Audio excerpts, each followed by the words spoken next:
Salman, class শুরু হয়ে গেছে প্রায় 25 মিনিট। হ্যাঁ তো এত লেট করে আসলে যে? একটু কাজ ছিল স্যার। আর লেট হইলে কি হয়েছে? আপনার ক্লাস তো ক্লাসের মধ্যেই চলতেছে, রাইট? কোনো প্রবলেম? না, ঠিক আছে, বসো।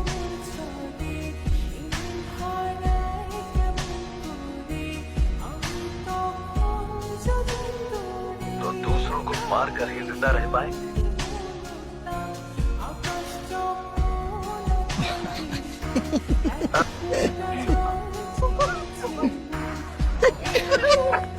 আজকে পুরা সিনেমা দেখে ক্লাসরুম থেকে যাবো। ফোনটা বন্ধ করে। এটা ক্লাসরুম, সিনেমা হল না। কে তুমি? আর কাকে কি বলতেছো তোমার কোনো আইডিয়া আছে? মেজাজ খারাপ করো না, যাও।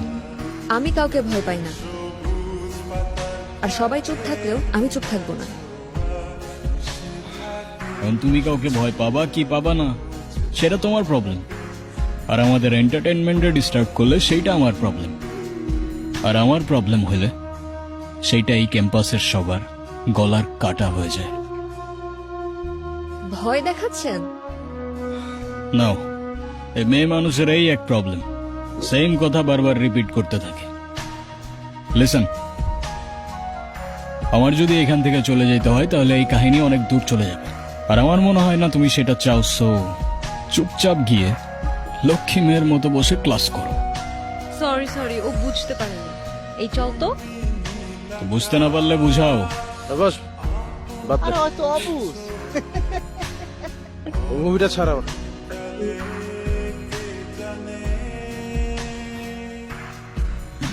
সালমান,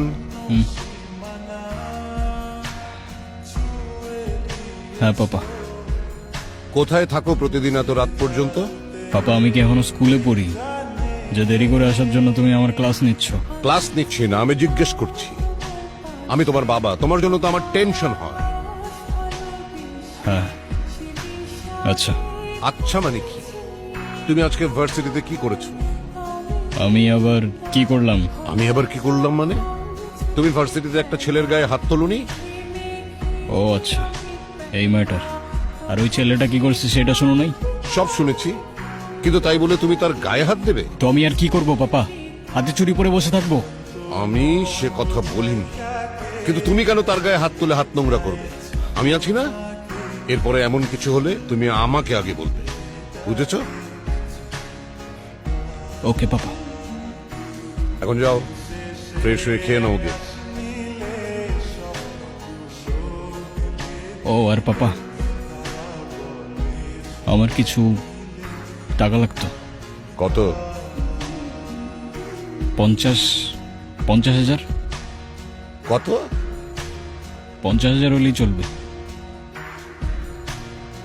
ঠিক আছে, তোমার অ্যাকাউন্টে আমি কালকে পাঠিয়ে দেবো। Thank you papa.